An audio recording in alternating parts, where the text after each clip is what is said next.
بسم اللہ الرحمن الرحیم وَإِذْ قُلْنَا لِلْمَلَائِكَةِ اسْجُدُوا لِآدَمَ فَسَجَدُوا إِلَّا إِبْلِيسَ أَبَى وَاسْتَكْبَرَ وَكَانَ مِنَ الْكَافِرِينَ۔ اور جب کہا ہم نے ملائکہ سے، فرشتوں سے، اسجدوا لآدم، آدم علیہ الصلاۃ والسلام کو سجدہ کرو، فسجدوا تو انہوں نے، ملائکہ نے سجدہ کیا، الا ابلیس سوائے شیطان کے، ابلیس کے، ابا شیطان نے انکار کیا، واستکبر اور تکبر کیا، وکان من الکافرین اور ہو گیا وہ کافروں میں سے، انکار کرنے والوں میں سے۔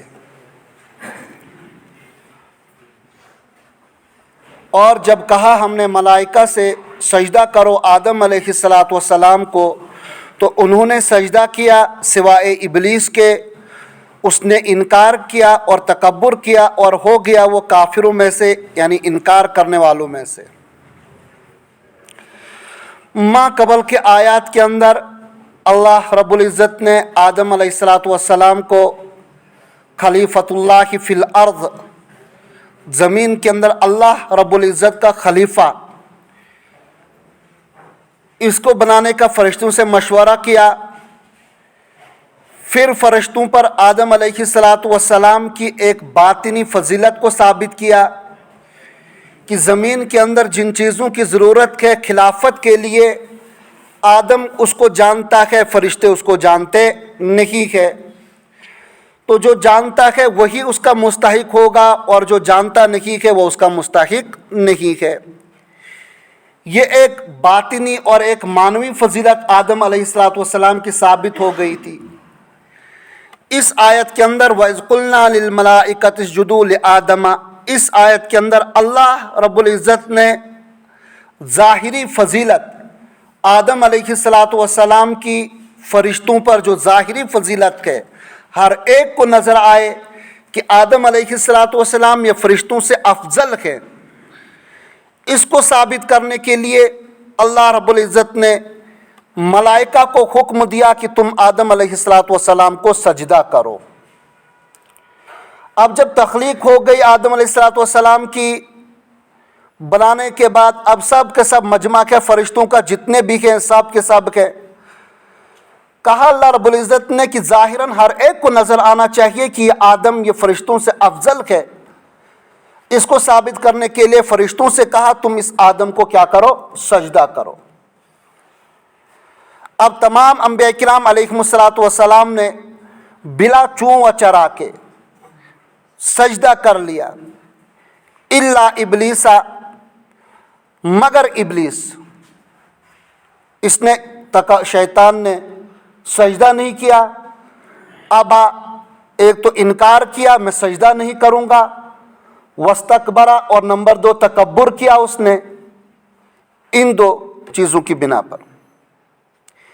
یہ ابلیس یہ آسمانوں پر پہنچا کیسے؟ حکم تو ملائکہ کو تھا، فرشتوں کو تھا سجدہ کرنے کا، انہوں نے سجدہ تو کیا، لیکن یہ ابلیس وہاں پر کیسے تھا، اس نے کیوں وہاں پر انکار کیا؟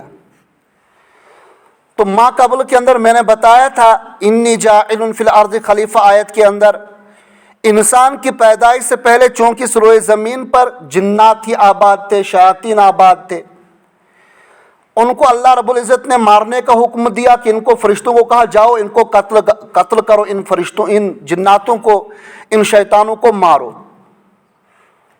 تو وہ ان کو مارنے لگے، ان میں سے کوئی بھاگ گئے، کوئی پہاڑوں کے اندر، کوئی ندی نالوں کے اندر، کوئی ویران جگہوں کے اندر۔ ان میں جو یہ ابلیس تھا ابھی چھوٹا بچہ تھا، فرشتوں کو اس پر بڑا ترس آیا۔ جنات تھا یہ، میں نے بتایا جنات کی ایک مخلوق، ایک کافر ہے اور ایک کافر کو شیطان کہا جاتا ہے۔ تو یہ چھوٹا بچہ تھا، فرشتوں کو ترس آیا اس کو ہم کیسے ماریں، تو اس کو اپنے ساتھ اٹھا کر کے لے گئے، پہنچایا آسمانوں پر۔ اب یہ وہیں پر اس کی